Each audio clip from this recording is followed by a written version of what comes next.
Friday, June 14th. This is an end of the day and end of the week SPY recap, and today we end the week with a very small, narrow inside bar, slightly green, which means 3 days now of overlapping price action since the economic release gapped up prices, and from that point on, there's been a little selling and pausing, and the question is at this point, do we reverse and come down, being in some exhaustion risk territory, or is this just a pause building up energy for a resumption of the uptrend? And of course, as always, you can't predict it, but price action will lead the way.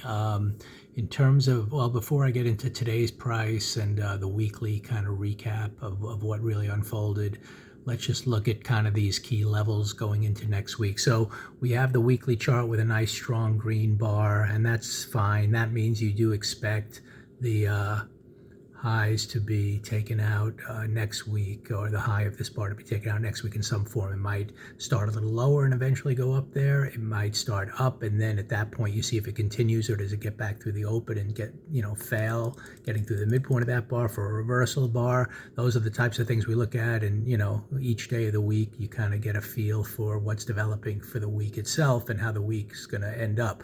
So if we happen to gap down out of these three bars, this is the trading. So now we kind of know the reference point is this trading range of 3 bars, which is like an inside bar in itself. So either we're going to break out of that strongly upside, break out of it strongly downside, or attempt one way or the other and then fail. So if we come down and gap down, look for that continuation. That can mean we're starting below the midpoint of this bar, and then at that point, if we don't fail on those 3 days, break out to the downside and resume up, then maybe we're starting below the midpoint of this weekly bar. We'll look for a 2 down week and see if we can get that, and that could start a whole new, or it could start a reversal of this uptrend.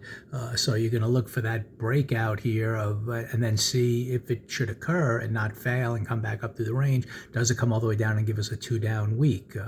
That would almost be expected if we break out of this to the downside.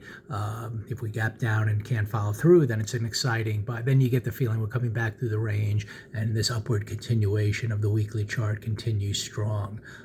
We're in the middle of the month, and the month is still strongly green. We're nowhere near the open of that month, so no reason to fear any major reversal at this point. But it can start with the weekly chart turning a 2 down, and that can start with a big breakout of this range to the downside. So we'll find out.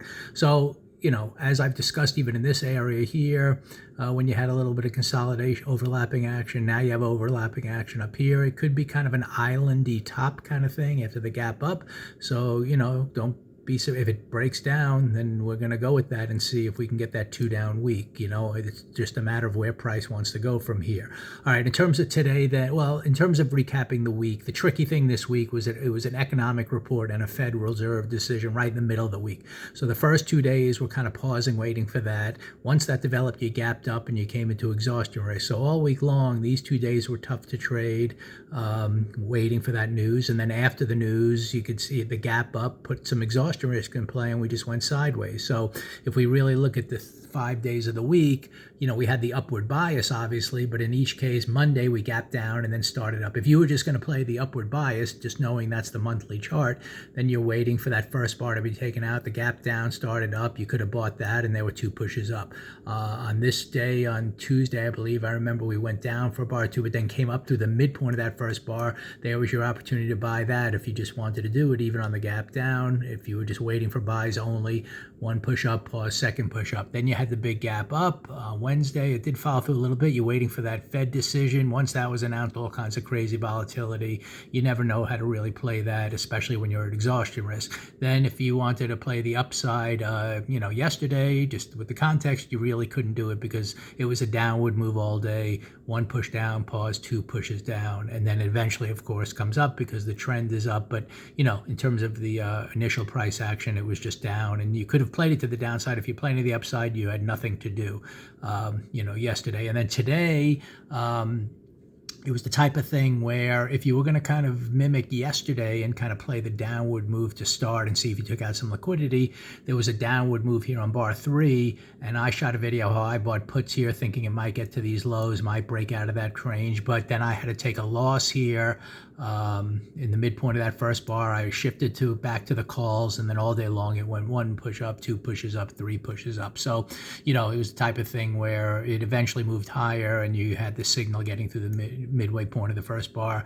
This would have been a loss if you played puts. If you were only playing the long side, then you would have had nothing to do early on. You would have waited. Once it got to the midpoint of that first bar, there was an opportunity for kind of 2 pushes up on the day. So it was a tricky week in terms of just the SPY itself. There were other good stocks out there, day to day.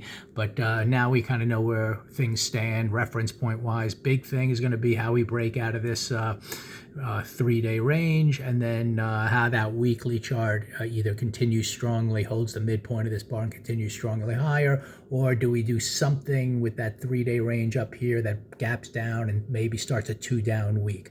Again, I'm expecting, until proven otherwise, this high to be taken out, and then we'll go from there.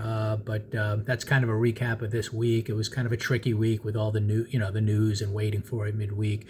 But it still ended up a strong green bar, which is in line with kind of still the big picture expectations until this weekly chart reverses to the downside.